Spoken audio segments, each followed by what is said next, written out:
Domine, Maranatha, veni Domine, Maranatha, veni Domine, Maranatha, sito veni, Maranatha, veni Domine, Maranatha, veni Domine, Maranatha, veni Domine, Maranatha, sito veni, Maranatha.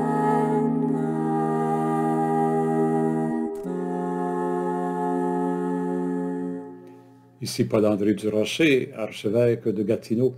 En ce deuxième dimanche de l'Avent, nous sentons approcher la fête de Noël.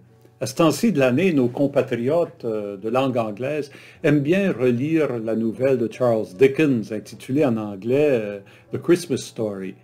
Nous connaissons sous le titre Le Cantique de Noël.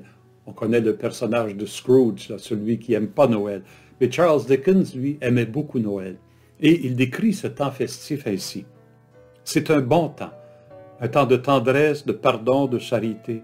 Le seul temps que je connaisse dans le long calendrier de l'année où les hommes et les femmes semblent consentir unanimement à ouvrir librement leur cœur renfermé, à penser aux personnes qu'elles rencontrent comme si elles étaient vraiment des co-voyageurs vers la tombe, et non seulement comme une autre race de créatures engagées sur de quelconques chemins. Je trouve cette description de la solidarité humaine qui jaillit au temps de Noël une très belle, et une description juste aussi. Par contre, ce qui me laisse pensif, c'est cette expression les co-voyageurs de la tombe, vers la tombe. Pour Dickens, c'est ce qui fonde la solidarité humaine, le fait que nous sommes tous des mortels, que nous faisons tous face au mystère et à l'énigme de la mort.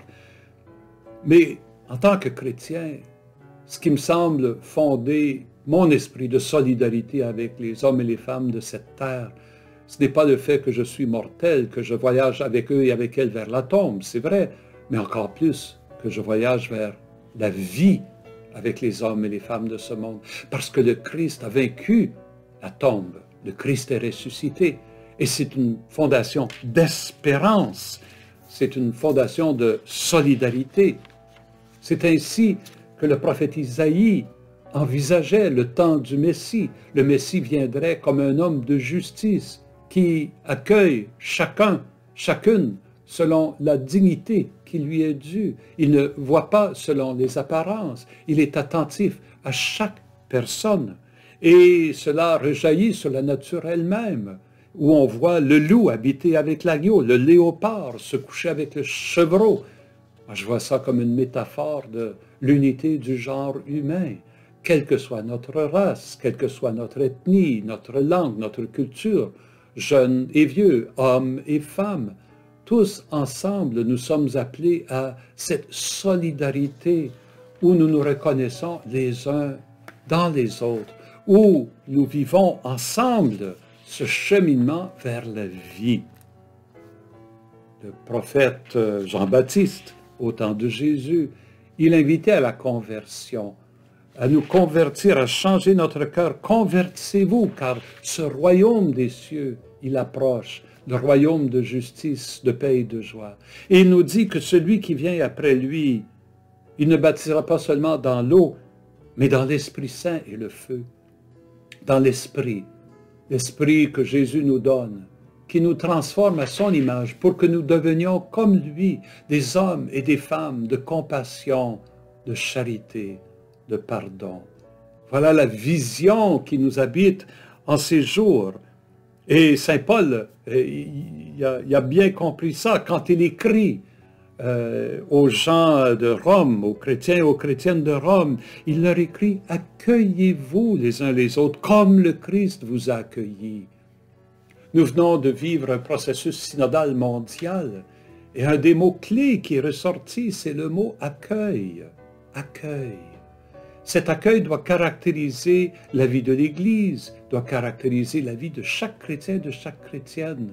Et c'est ainsi, dans le même filon, que la revue Vie liturgique nous propose comme thème de cet Advent vivre ensemble l'entente du Sauveur. Pas chacun, chacune de son côté, mais ensemble, d'un seul cœur, unanime.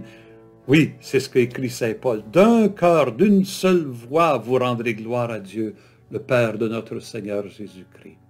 Alors, mes amis, vivons ce temps de Noël comme un temps de renouvellement, de ce sentiment de solidarité profondément humaine, non pas seulement parce que nous sommes des co-voyageurs vers la tombe, mais parce que dans l'esprit de Jésus, nous sommes des co-voyageurs vers la vie. Ven Señor Jesús, Maranatha. Ven Señor Jesús, Maranatha. Ven Señor Jesús, Maranatha. Si ven pronto, Maranatha.